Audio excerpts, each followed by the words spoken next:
Jacques 1 dit très clairement que quand nous avons un problème, nous pouvons aller à Dieu et lui demander de répondre à notre besoin et qu'il le fera sans reproche ni critique. Jacques 1. Sans reproche ni critique. Qu'est-ce que cela veut dire? Il ne déterre pas les vieux péchés. Il ne parle pas de toutes les choses que nous avons faites pour nous dire ensuite qu'il ne peut pas nous aider à cause de toutes nos fautes. Quel que soit ce que nous avons fait, si nous allons à Dieu, il nous donnera la sagesse et nous montrera que faire dans notre situation. Mais la Bible dit que vous devez demander sans doute, dans la foi, en croyant. Hébreux 4, verset, nous allons commencer par le verset 14. Ainsi, puisque nous avons un grand souverain, sacrificateur, qui a traversé les cieux, tenons ferme notre confession de la foi en lui. Tenons ferme notre confession de la foi en lui. Que les rachetés du Seigneur le disent. Car nous n'avons pas un souverain sacrificateur qui ne puisse comprendre ou sympathiser ou sentir nos faiblesses, nos infirmités et notre sujétion aux assauts de la tentation. Je suis si reconnaissante d'avoir un grand prêtre qui me comprenne. Je suis si contente qu'il comprenne mes faiblesses et mes fragilités et mes échecs. Et quand j'ai peut-être un jour où je ne me sens pas aussi forte qu'en d'autres jours, je suis si contente d'avoir un sauveur qui n'exige pas que je sois parfaite à 100% tous les jours pour que je puisse avoir une relation avec lui.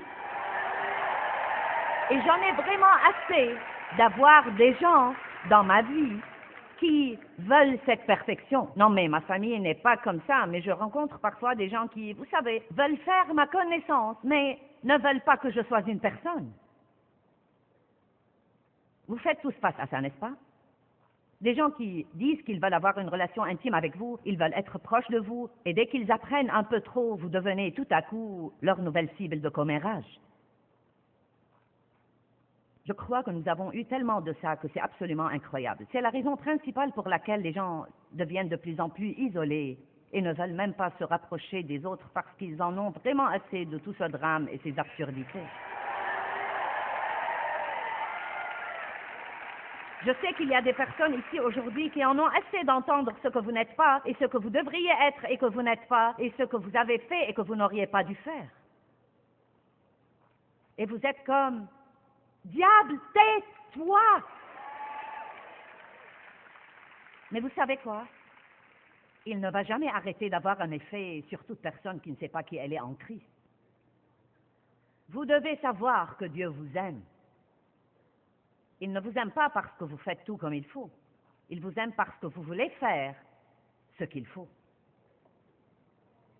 Dieu vous aime et vous apprécie parce que vous êtes ouvert à la vérité, vous voulez savoir la vérité, vous voulez apprendre, vous voulez grandir, vous devez savoir qui vous êtes en Christ. Comment pouvez-vous penser, après avoir fait ce genre de sacrifice pour venir et entendre Dieu, qu'il n'est pas content de vous? Eh bien oui, mais ce matin, j'ai été impatiente avec une de mes amies en venant ici. Et tu sais, quand je garais, j'ai été un peu méchante avec quelqu'un là-bas.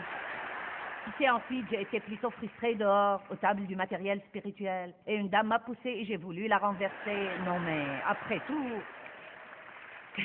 quel genre de chrétienne suis-je? Non, mais ça ne va me servir à rien d'être ici. Je doute que je puisse en retirer quoi que ce soit. Je doute.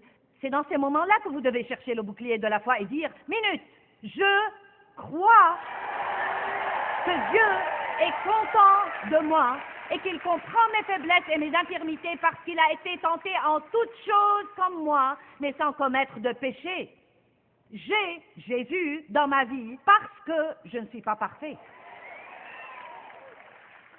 Allez, j'essaye de vous soulager de la pression aujourd'hui. Matthieu 3, 16. Dès que Jésus fut baptisé, il sortit de l'eau et s'éloigna. Et voici que les cieux s'ouvrirent, et Jean vit l'Esprit de Dieu descendre comme une colombe et venir sur lui. Et voici qu'une voix venant des cieux disait, « Celui-ci est mon Fils bien-aimé, en qui j'ai mis toute mon affection. » La même chose est arrivée de nouveau sur le mont de la Transfiguration. Une voix est venue du ciel disant encore une fois, celui-ci est mon fils bien-aimé, en qui j'ai mis toute mon affection. Écoutez-le. Donc nous voyons ces paroles venir du ciel 2 fois dans la vie de Jésus. Celui-ci est mon fils bien-aimé, en qui j'ai mis toute mon affection. Donc vous savez, nous pouvons plutôt comprendre ça et le saisir parce qu'après tout, c'était le parfait Jésus.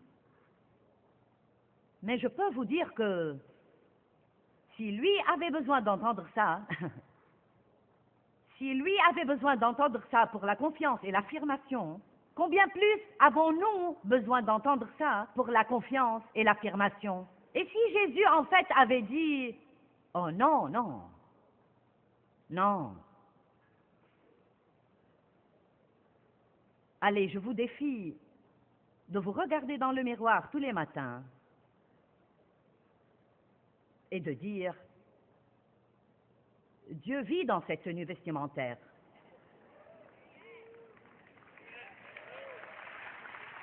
Dieu vit en moi. Je suis partenaire avec Dieu. Il a envoyé son Fils pour mourir pour moi. Et je déclare avec assurance que bien que je ne fasse pas tout parfaitement bien et que je vais probablement faire quelques erreurs aujourd'hui, Dieu est content de moi. Allez, avez-vous autant de courage?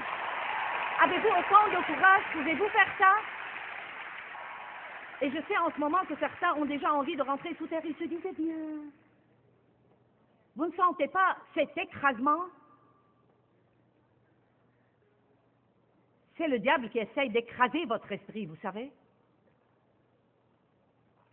Comment pourrais-je dire ça avec les choses que je fais? Je n'ai pas dit que Dieu est content de tout votre comportement. Qui vous êtes et ce que vous faites sont 2 choses différentes. Il est content que vous soyez là et il vous a amené ici pour vous corriger. Mais cela ne veut pas dire qu'il ne vous aime pas. Il ne vous aime pas moins parce que vous avez besoin de correction. Écoutez, aucun de mes 4 enfants ne fait tout exactement comme je voudrais que ce soit fait. Nous n'allons même pas parler de ça.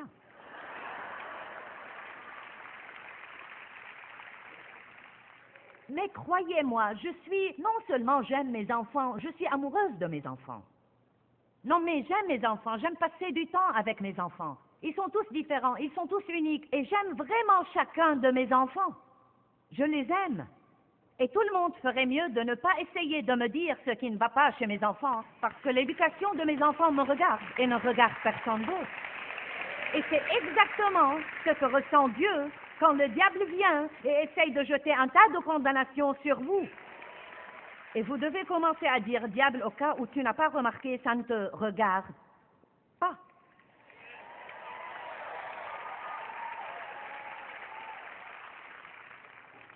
Quand j'ai d'abord commencé à donner mon étude de Bible à la maison, j'étais là, en short court, et je soufflais la fumée dans leur figure.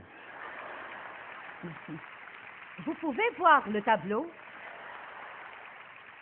Non, mais je fumais une cigarette après l'autre. La pièce était envahie par la fumée. Nous ne pouvions même pas nous voir. Mais vous savez quoi? Certains des cerveaux bigots ne peuvent pas comprendre ça. Dieu m'avait ointe.